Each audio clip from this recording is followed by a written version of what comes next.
Welcome to the Real Estate Espresso Podcast, your morning shot of what's new in the world of real estate investing. I'm your host, Victor Menashe. Today is another AMA episode, that is Ask Me Anything. I'd love to answer your questions, and if you have a question you think is going to be of broad interest, send it in. I'll answer it live on the air. Send your questions to victor@victorjm.com. That's victor@victorjm.com. Today's question comes from Collins in southern Alabama. He says, "Hi, I'm the owner of a nice property on one of the main highways in an area of South Alabama that has sustained steady growth over the last 30 years. In fact, the city recently placed a year-long moratorium on development. I saw this time as an opportunity to achieve favorable zoning and have my land packaged for any would-be purchasers or developers. I'm a land dealer in the eyes of the IRS, so I'm taxed at ordinary business income levels on land sales. Furthermore, a 1031 exchange is also not possible due to the circumstances on this property. I'd rather not take the tax hit on an outright sale. The restaurant chain Five Guys purchased a failed Pizza Hut not far from this location, and they've signed a long-term ground lease with favorable payments and escalation clauses for the landowner, which leads to my question. Rather than going through the top 10 Google results, how can I identify companies who might be inclined to enter a ground lease with me as the owner so I can create a stream of long-term recurring revenue? I'm a huge fan of the podcast. Thank you, Collins." Well, Collins, thank you for the kind words, and this is a fabulous question. One thing you said in your question is the city's put a one-year moratorium on development. The way I hear that suggests to me the city is not going to even look at any development applications for that one-year period. So the window for evaluating development applications is probably closed during the moratorium. That's something for you to check into. CPA and Rich Dad advisor Tom Wheelwright is famous for saying that if you want to change your tax, then you need to change your facts. And it's true that if a property owner has a history of doing land development, or if you're dealing in land, the land will not be eligible for capital gains treatment.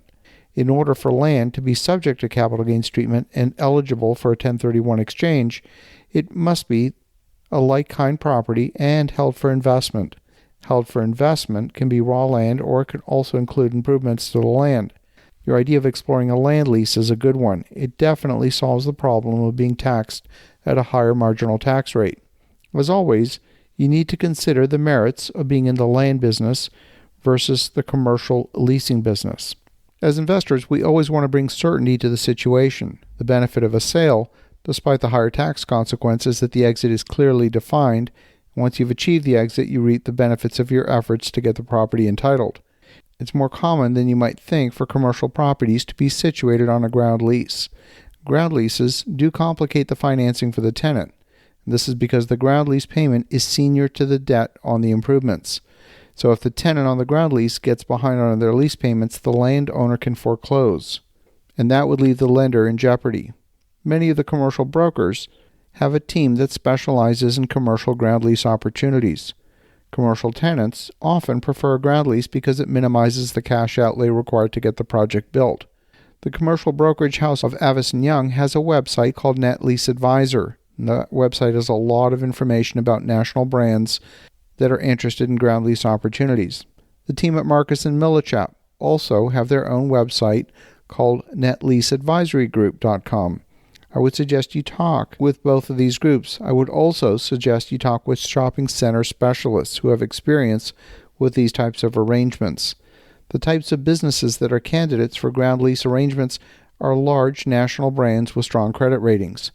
You often find banks like Wells Fargo being built on ground leases. You see pharmacies like CVS and Walgreens, and even businesses like McDonald's are known to sign ground leases.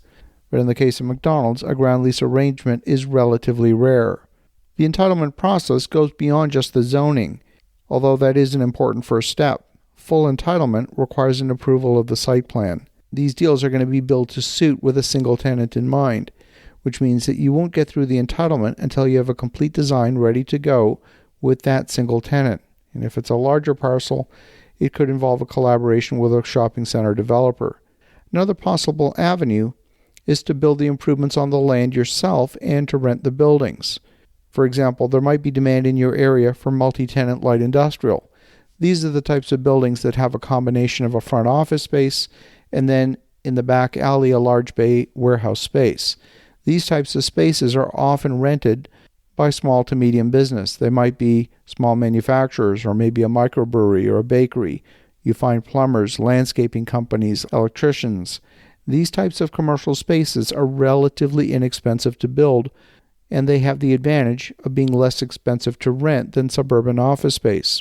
So these spaces do rent quite easily.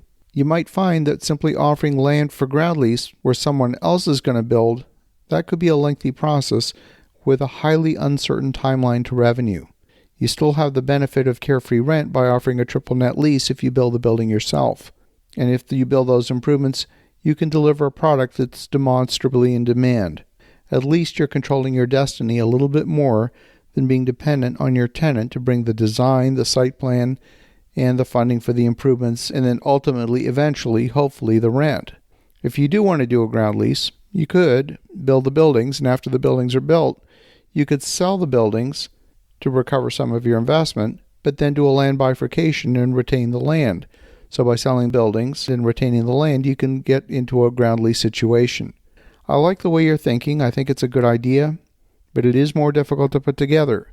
You could put a line in the water for 6 months or so and see if you get any bites. And if you don't, then move forward with a plan B, perhaps to do your own construction.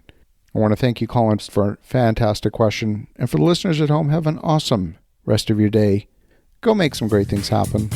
We'll talk to you again tomorrow.